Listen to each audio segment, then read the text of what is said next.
ಈಗ ಹೈಕಮಾಂಡ್ನವರು ನನಗೆ ರಾಜ್ಯಸಭಾಕ್ಕೆ ಹೋಗಿ ಅಂತ ಹೇಳಿದ್ರು. ರಾಜ್ಯಸಭಾಕ್ಕೆ ಹೋಗಿ ಅಂತ ಹೇಳಿದ್ರು. ನಾನು ಬಹಳ ವಿನಮ್ರವಾಗಿ ಆಗಲ್ಲ ಅಂತ ಹೇಳಿದೆ. ನಾನು ರಾಷ್ಟ್ರ ರಾಜಕಾರಣದಲ್ಲಿ ನನಗೆ ಆಸಕ್ತಿ ಇಲ್ಲ, ರಾಜ್ಯ ರಾಜಕಾರಣದಲ್ಲೇ ಇರ್ತೀನಿ ಅಂತ ಹೇಳಿದ್ದೀನಿ. ನನಗೆ ಇನ್ನ ಜನ ಆಯ್ಕೆ ಮಾಡಿರೋದು ನನಗೆ 5 ವರ್ಷಕ್ಕೆ, ಇನ್ನ 2 ವರ್ಷ ಇದೆ.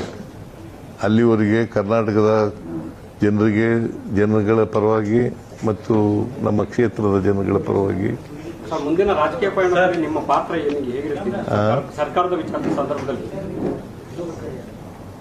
ನಾನು ಈಗಾಗಲೇ ಹೇಳಿದ್ದೀನಿ, I will continue in active politics.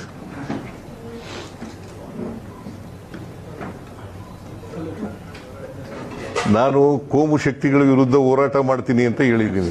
ರಾಜಕೀಯ ಪಾತ್ರ ಅಂದ್ರೆ ಡೆಲ್ಲಿಯಲ್ಲಿ ಆಗ್ಲಿಲ್ವಾ ಸರ್? ಕಾರಣ ಏನು ಸರ್? ಏನು ಕಾರಣ ಏನು ಸರ್ ರಾಜೀನಾಮೆಗೆ? ನಾನು ಮೊದಲಿಂದ ಹೇಳ್ತಾ ಇದ್ನಲ್ಲ, ಹೈಕಮಾಂಡ್ನವರು ಯಾವಾಗ ಹೇಳ್ತಾರೆ ಆವಾಗ ಕೊಡ್ತೀನಿ ಅಂತ ಹೇಳಿದ್ದೆ. ಒತ್ತಡ ಏನಾಗ್ತದೆ? ನಾನೇ ಸ್ವಯಂ ಪ್ರೇರಿತನಾಗಿ ಅವ್ರು ಹೇಳಿದ ತಕ್ಷಣ ಕೊಟ್ಟಿದ್ದೇನೆ.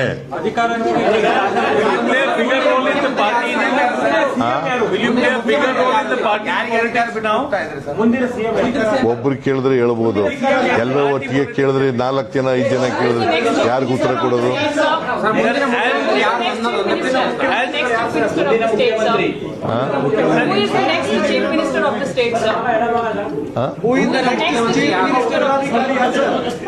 Whatever legislative party takes a decision, High Command takes a decision, he will be the Chief Minister.